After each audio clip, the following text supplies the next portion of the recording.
Peace of Christ be with you, dear friends. Our scripture text for reflection today is from the Gospel of St. Matthew, chapter 23, verse 13. Let us read this verse together in case you have your Bibles open. But woe to you, scribes and Pharisees, hypocrites, for you lock people out of the kingdom of heaven. For you do not go in yourselves, and when others are going in, you stop them. The text from Matthew 23 verse 13 is quite disturbing if one reads it through. This is the first of the 7 woes which Jesus pronounces on the scribes and the Pharisees. On first thoughts, we can understand that Jesus was upset and angry over the attitude of the scribes and the Pharisees. However, we need to take a closer look as to why was Jesus so critical about them. In fact, was Jesus justified in being so harsh with them so as to pronounce the 7 woes? Hence, one should always look at the text in its larger context. And the larger context would be always to go behind and read through. So let's read through from Matthew chapter 21 onwards, which begins with Jesus' triumphant entry into Jerusalem. But before going any further, let's understand as well who were the scribes and the Pharisees. Now, a scribe was a member of a learned class in the times of Jesus. They were the teachers of the law. The Pharisees, on the other hand, were members who followed the law along with the legal traditions that were not ascribed to the law of Moses but to the traditions of the fathers. Coming back, let's visit the highlights of what transpired between Matthew chapter 21 and 22 and understand the entire sequence of events which unfold till Matthew chapter 23, the final outcry of Jesus, where he pulls up the scribes and the Pharisees.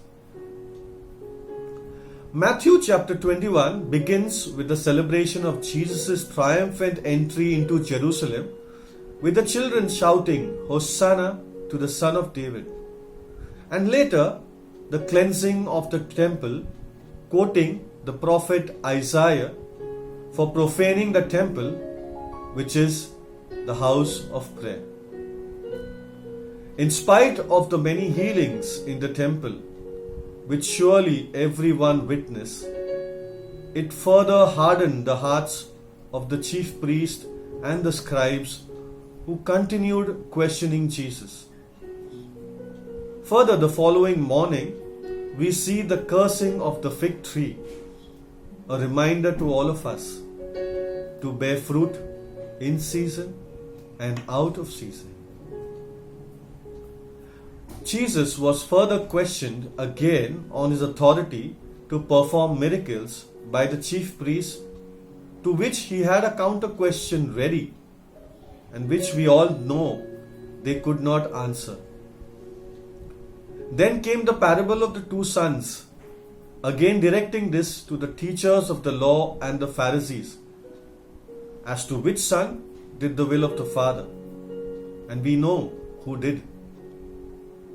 This was followed by the parable of the wicked tenants, again talking about the fruit which was denied by the tenants, and finally the vineyard being leased to other tenants who could produce the fruit in its due season. Then followed the parable of the wedding feast, where invitations were sent, but none who were called attended. So the wedding feast was open to all, depicting that the kingdom of God was open to all who were ready to accept it. Then the Pharisees wanted to trap him in the question of paying taxes, which Jesus so wisely responded that they were dumbfounded and astounded at his response.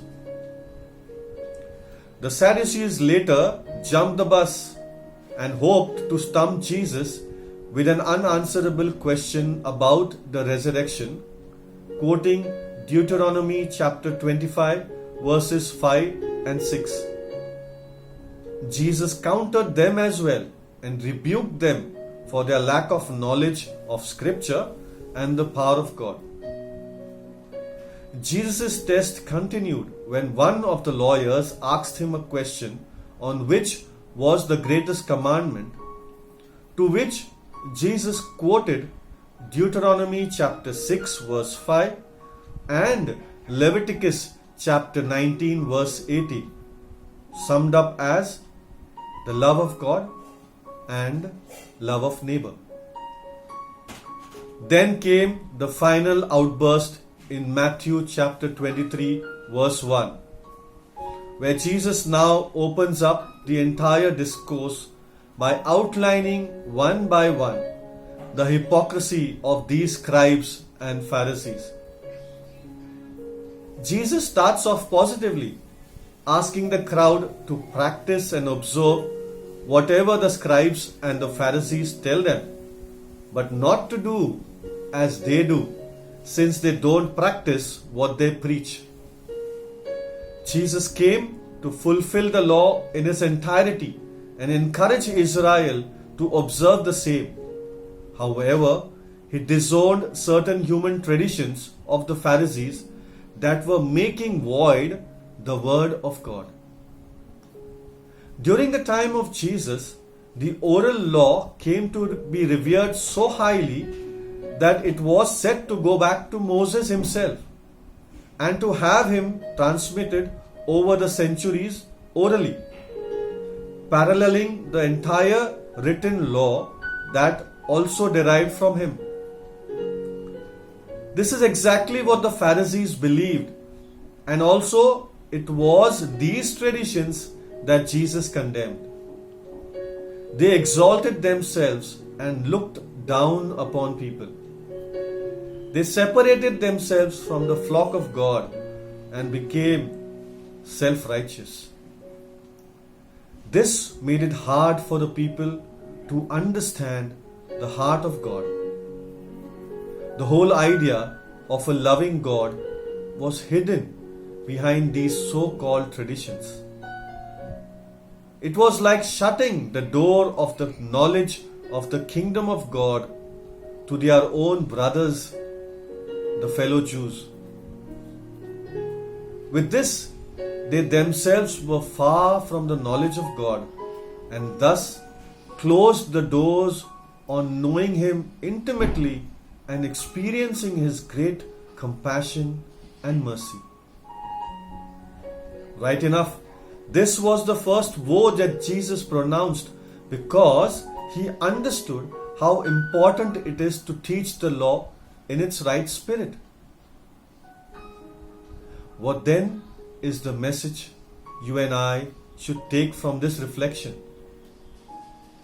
Can we reflect and understand how could we be shutting the kingdom of God on God's people? Let's remember, God is our Father. We are all His children. Jesus said, "A tree is known by the fruit it bears. A good tree does not bear bad fruit. Neither does a bad tree bear good fruit. Hence, a tree is known by the fruit it bears." One of the ways that we can make a difference is by bearing fruit in our lives. The fruit of the Spirit is love, joy, peace, patience, kindness, goodness, faithfulness, humility, and self-control. Am I a fruit-bearing tree? Can people see the fruit in me when they interact with me? And they'll know we are Christians by our love. easy said than done, right? True. Yet St. Paul encourages us in Philippians chapter 4 verse 13. I can do all things through Christ who strengthens me. Yes, He will strengthen us if we offer our lives to Him. Friends, we are the aroma of Christ, and our behavior should attract people to the personality of Christ by the way we love and live our lives. Now to Him who can do exceedingly, abundantly, more than we can think or imagine, be all glory, honor, and praise forever and ever. Amen. God loves you. Have a blessed day. Thank you.